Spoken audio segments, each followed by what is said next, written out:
But where are you originally from? Central Illinois. Oh, wow. What part? Like there is good parts, and then there are parts that are just out in the middle of nowhere. I'm in the out in the middle of nowhere part. So how does Cyrus One had more employees than my hometown does. Stop. And that's where you grew up? Yeah. So were you a cowgirl? I was. You were a cowgirl in Illinois. Yeah. I didn't know that even happened. So this is my favorite icebreaker. 2 truths and a lie. All right, let's do it. I'm listening. Okay. I won Grand Champion Steer 2 years in a row at the county fair. I worked as a player personnel intern for the Denver Broncos for 3 years. Oh, wow. And I summited the 5th highest mountain in the world last year. Okay. So 2 truths and a lie. And hold on a second. The first one that you told me was what again? Grand Champion Steer. 2 years in a row. I think you're just making that one up. What is that? So I actually won Grand Champion Cow Calf. See, I'm on your bullshit. So what is that? I don't even know what that is. What is it? So I grew up in a small town. I grew up on a farm, family farm that's been in the family since the 1850s. And I did 4-H as a kid. So my family raised cattle. I showed beef cattle for over a decade. And as you're showing cattle, you're like, one day I'm going to be a lawyer and not have to ever do this again. I'm going to sue these people. What happened? No, I mean, I just aged out. I aged out of 4-H. I turned 19. I couldn't show anymore. Hold on. You had 2 facts and a lie. I caught the lie. Mm-hmm. The truth of, and there was some other, what was the other one? It was Mount Kilimanjaro or something. Kilimanjaro, yeah. How long did that take? It was too short of a trip. We did the shortest route, which is 6 days, 5 nights. That's too short? Yeah. It's a tall mountain. So let's start with just that part. Okay. Who did you do it with? I did it with 4 other women, all of whom I met at Cyrus One, actually. Stop. Yeah. 5 Cyrus One alumni. Yeah. Any of them still work there? Yeah, 2 are still there. The other, myself and 2 others. Do I know any of these people? I might. No. You might know Lorene.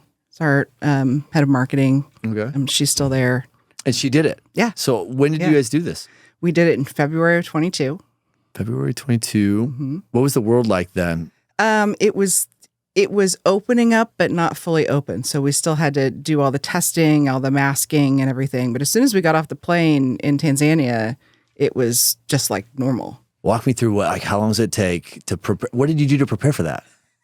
Not enough. I had a girl. I like your style. You're like, I drank less bourbon, more tequila. Yes. There's not really any elevation around Dallas. Oh yeah. So we did a few hikes for distance, 8-mile hikes, because that's about how many miles we did today. Were you carrying load packs or anything? No, that was probably also not super smart. But we had a crew of 21 people for the 5 of us. Yeah. So you had a lot of supporters. Yeah, we had porters. They carried all the stuff. We had our day packs. But man, it was intense. Walk me through how that was. How did that get spun up? Someone was like, "Hey man, I think I'm going to go do this thing. You want to do it?" And you're like, "I'm in." Yeah. Is that how it worked? Kind of. So Scott Hanna, who was, of course. Yeah. So he had just gotten back from his first climb.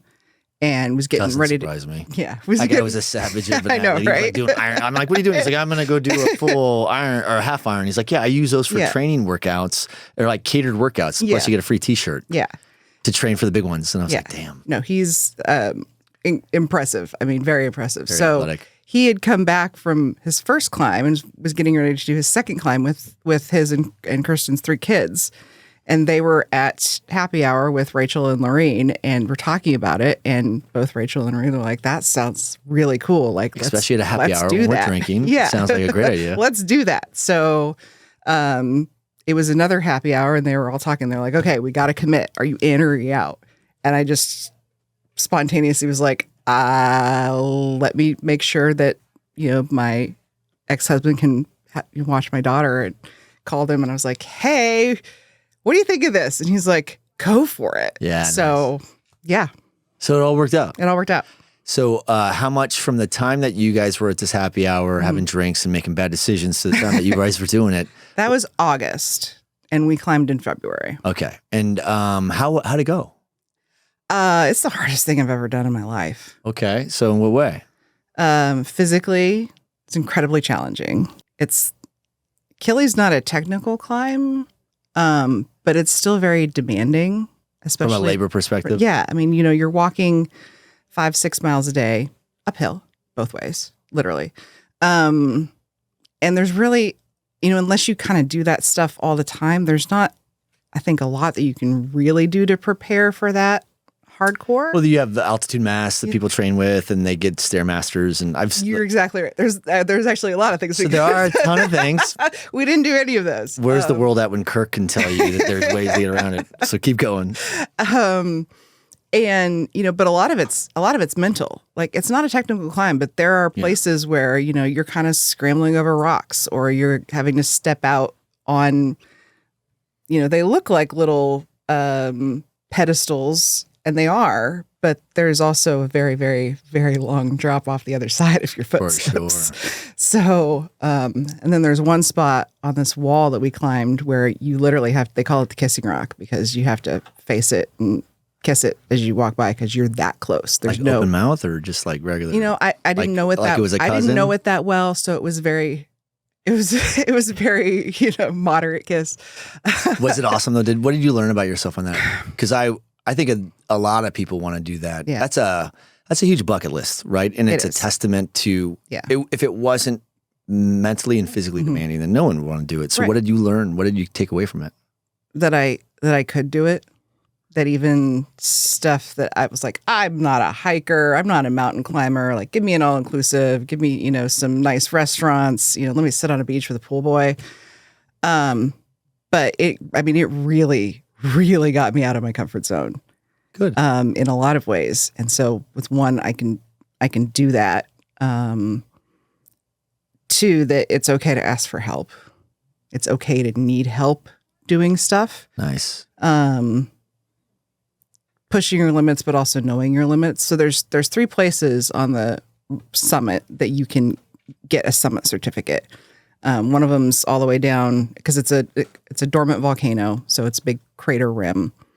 So there's Gilman's Point, which is the lowest summit point. There's Stella Point, and then there's Uhuru Peak, which is the highest spot on the crater.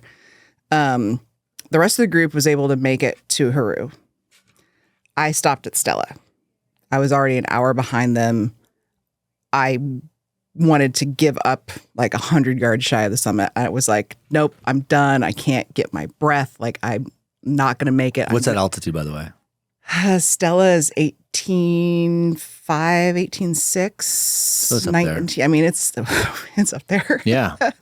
And so, the 2 guides that were with me kind of coached me up. They're like, hey, you summit, like, you make it to Stella, you get 100 yards up the hill, you get your certificate, like, you've done it, you've summited the mountain.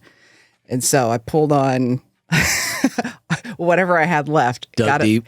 And wow, you can't even see anything that high. You look out and you can't see what's below you. You're looking at the clouds. Is it awesome? It is really awesome.